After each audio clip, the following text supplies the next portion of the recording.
There I was in Moonguard, the finest RP PvP server in North America, as a young rival-rated rogue looking to push some 2v2 rating.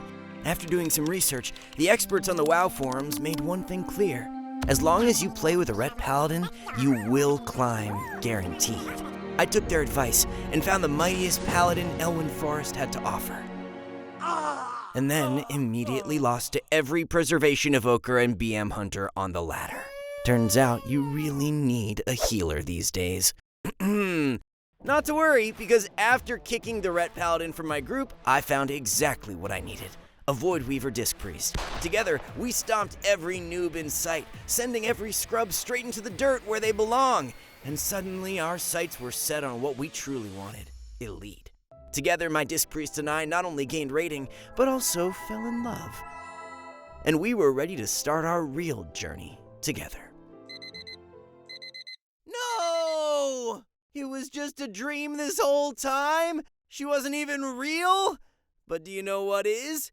400 rating guaranteed by skillcap.com. That's right, 400 big ones. Enough rating to impress all of the Pink Bunny priests in Elwyn Forest. We make sure you gain rating every season thanks to the biggest collection of the best PvP guides on the internet, organized into courses which teach you everything you need to know without wasting any of your time. Gone are the days of needing to search far and wide for the information you actually need. SkillCap even saves you more time thanks to our revolutionary add-on, which gives you the #1 UI with the click of a button, and can even help you gear with in-game bis lists or stay up to date with the latest talent builds. If you like to multi-class, we are an amazing resource. Just make sure to click the discount link below to get started, and for now, time for our 2v2 update. Let's start out by looking at the most dominant specs in the bracket and their best compositions. First up, we have two of our Hunter specs, with BM being the more approachable option for most players, and Survival being the pick for anyone wanting to specialize. BM continues to do insane damage, especially when running a mastery-heavy build. Just look at this Resto Druid die in a few seconds to a well-timed RNG Wolf. Look, if you've kept up with our 2v2 tier lists over the past few years or so, and have queued any arena in the last decade, seeing Hunters on the S tier really shouldn't come as a surprise. Survival is also looking really hot too, and despite being the target of some recent PvP tuning, it is still doing some incredible damage overall. For best results, look to pair with a Resto Druid or a Disc Priest as either spec, though Holy will work too, especially for Survival, who could use the extra stun. BM and Survival aren't the only Hunters excelling in 2v2 right now, as, well, Demon Hunters are definitely up there too, thanks in part to having one of the best tier sets this season. DH is doing extremely high damage while having one of the best cooldown budgets in the game, and although the spec historically had some problematic matchups into sub-rogues, Demon Hunters tend to have decent matchup spreads across the board, especially into Hunters, which is very important in the current meta. Now, even though we promise never to do this again, there's a few specs that need to go into an A+ tier. ARM seems to be doing really well after their recent buffs, all while having one of the best tier sets in the game this season. Right now, with the rising popularity of priests in 2v2, warriors have some nice prey to feast on. They're also one of those DPS who did extremely well with Fistweavers early on, but definitely weren't carried by them, and can always fall back on Resto Druids, Resto Shamans, or Holy Paladins as solid 2v2 partners. Finally, we have Demonology Warlock, which might seem like a hot take, but they're easily the best caster in the bracket, especially this season after receiving some nice burst damage buffs going into the 11.2 patch. As a result, they definitely have a bit more agency in the bracket, and remain one of the only true viable casters thanks to having an MS effect. They also continue to be soft counters to rogues, especially when supported by Resto Shamans or Holy Paladins.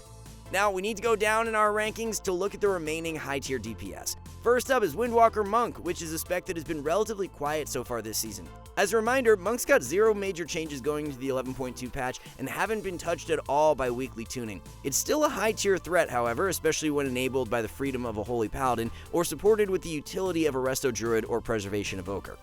We're also putting Ret Paladin on the A tier, which might seem a bit surprising given their dominance in other brackets, but as the story goes, lacking an MS effect as a melee does put you at a disadvantage in 2v2 and forces you to play with a high damage healer in order to compensate. Even though Unholy DK technically doesn't have a true MS either, it still deals higher consistent damage, while at least having necrotic wounds to snowball pressure in dampening. We're also going to put Unholy DK in high tiers despite a big regional disparity. For whatever reason, Unholy DKs are absent at high ratings in EU, but seem to be doing well in NA. We will let all of you in the comments talk this one out, but if there's one thing that is certain, DK damage is pretty nuts. Now, obviously, you're going to be at a slight disadvantage against some of the other Brawler Mortal Strike melee, but you will have an absolute breeze bullying some of the casters that pop up in the bracket. Up next, we have two rogue specs, with both Sub and Asa looking strong so far this season. The elephant in the room is the fact that Sub Fistweaver was a really nasty combination over the past few weeks, but even after nerfs to Rushing Wind Kick, Sub Rogues still have a lot of great options to fall back on, generally preferring Priests or even Preservation Evokers for the CC and damage synergy. Assassination is also performing well despite some nerfs to the Fatebound hero spec earlier this season. Their sustained pressure is still very strong, allowing them to pair perfectly with Void Weaver, Disc Priest for extra damage, or even Resto Druids for added attrition. We're also putting Feral Druid in the A tier. In previous seasons, this was an obvious contender for the coveted S tier, but after the nerf to Maim in 11.2, Ferals have definitely lost some of their ground. In case you missed it, Maim now has a 30-second cooldown, up from 20, which snowballs into Druids taking more damage and having fewer kill windows. Because of this, we recommend playing with any healer that can do big damage, since you want to end games fast. Devastation Evoker is the only other caster besides Demo Warlock that is exceptionally good in 2v2. We will admit that this is a spec you really don't see too often in the bracket, but don't let that fool you. Dev is still an absolute pain in the ass for most melee to deal with, and pairs exceptionally well with the Preservation Evoker. Double Dragon is one of those comps that doesn't appear to go away, especially with the damage potential of Prez these days, and is an absolute nightmare for any Resto Druid thanks to having Double Dispel. And speaking of doing big damage, Mark's Hunter will be rounding out the high tiers. This is definitely one of the most polarizing specs in PvP these days. On one end, Mark's has some of the most ridiculous burst in the game thanks to Black Arrow and Aimed Shot, but on the other end, they're still the easiest Hunter spec to shut down. As always, pairing with a Resto Druid or Priest is probably your best bet thanks to having CC synergy. Now though, we have to tip our toes into the mid tiers, starting with Frost DK. This is yet another relatively polarizing spec in PvP, especially in 2v2. Despite recent nerfs, Frost DKs continue to have one of the most lethal kill setups in the game, especially when enabled with the damage from a Preservation Evoker or with the utility of a Resto Shaman or Holy Priest. As always though, the main downside of Frost DK is all the downtime in between these setups, where other brawly melee tend to take the lead. Next up, we have Outlaw, which is definitely the worst rogue spec for most players. With its high learning curve and moderately low damage output, it can easily get outpaced in 2v2, especially for inexperienced players. Most games will be relatively long at higher ratings, but once again, we suggest either going the damage route with a Disc Priest or Preservation Evoker, or the attrition route by teaming up with a Resto Druid. Next up on the mid tiers, we have a few wizards, including all three mage specs. Overall, mage is still going to be a bit inconsistent in 2v2. You will have favorable matchups into warriors since you are practically untouchable, but will continue to struggle hard against hunters and potentially even DKs. Every mage spec deals moderate sustained damage, while having pretty big power spikes during cooldowns. Because most games are won off of smaller kill windows, we highly suggest pairing up with a priest to assist with damage and CC, or a Resto Druid if you're a bit more advanced. Next up, we have both Affliction and Destro Warlock in the B tier, which are also a bit challenging to play in the bracket given the popularity of warriors and DKs. As always, you're going to need some coverage against these melee, and we highly suggest playing with either a Resto Druid or Resto Shaman, as both of these healers will give you roots and a much needed long duration stun.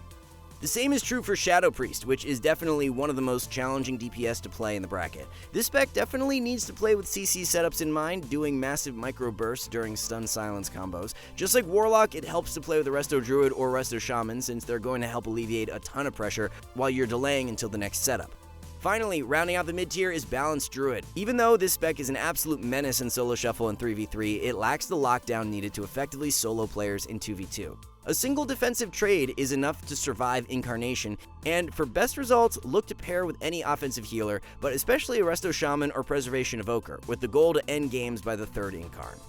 Now though, let's wrap up the remaining DPS by looking at the low tiers, which include both of our Shaman specs. We know that Enhancement has been doing some absurd damage this patch with the trendy Tempest build, but overall, Shamans are just much worse in 2v2 compared to other brackets. Lacking an MS and spammable CC really puts you at a pressure disadvantage all games, and it's really hard to win as Enhance outside of Ascendance, and as for Ellie, this spec is just too slow to excel in 2v2 right now. That leaves Augmentation as our final DPS, which we wouldn't recommend at all for 2v2. Your best bet is playing Double Dragon to have the strongest possible kill windows. So what is the state of 2v2 balance in Season 3? Well, it's just business as usual. There are some obvious standouts in the S tier, while the bulk of casters are mid, as the kids say. Now though, let's give an update on the state of healers in 2v2 going into the mid-season. Previously, Mistweaver Monk was the dominant 2v2 healer thanks to having ridiculous damage output with Rushing Wind Kick, which of course is converted into healing and enables the new hybrid playstyle. Unfortunately, Blizzard slapped a 50% nerf on Rushing Wind Kick damage, which subsequently cut into their healing too. Mistweaver definitely isn't bad these days, but it has fallen from grace, and is now replaced with the other big damage healers, Void Weaver, Disc Priest, and Preservation Evoker. In case you missed it, Disc Priest was recently buffed, seeing increases to Power Word Shield and Atonement Healing, which is ideal for Void Weaver. While this spec can do a lot of damage, it is a bit polarizing since you really need high uptime in order to pump out damage. As for Pres Evoker, there is a good argument to be made that this is the best overall healer in the game right now. The amount of damage Evokers are doing in Season 3 is a bit ridiculous, and the Nullifying Shroud change was a massive quality of life improvement in 2v2, where you have a bit more agency using Verdant Embrace. The only other healer that has a bid for the S tier is good old-fashioned Resto Druid, which isn't necessarily the best healer in the other brackets, but is still excelling in 2v2 where damage is significantly slower. Overall though, the healer meta is a bit more balanced compared to DPS. Most healers are capable of doing big damage, which is why double DPS is dead. There's a reason 99% of DPS at high ratings are playing with a healer, because they're OP. So how can you stand out? Well, did you know that the highest rated players are doing almost 25% more damage than the average PvPer? That's like getting a Berserker buff in Warsong Gulch. But what's even crazier is that increasing your DPS by at least 10% means that you can gain 400 rating on average. As much as these streamers like to brag about crazy mechanics, the fundamentals are what actually matter. For over 10 years, we've helped over 500,000 players turn frustrating losing streaks into consistent wins. Our damage guides are the standard for mastering the perfect rotation on any spec, which is the #1 way to start winning more games, by teaching WoW the right way, from your perspective. For as little as $9 a month, you can get instant access to thousands of videos and the #1 UI for PvP, including every setting pre-configured for every class and spec. The best part? We promise to deliver results. If you don't gain at least 400 rating while using our service, you don't pay. So what are you waiting for? Use the discount links below to join the thousands of players in the Skill Cap community and start climbing today. For now, we want to thank you all for watching. See you soon.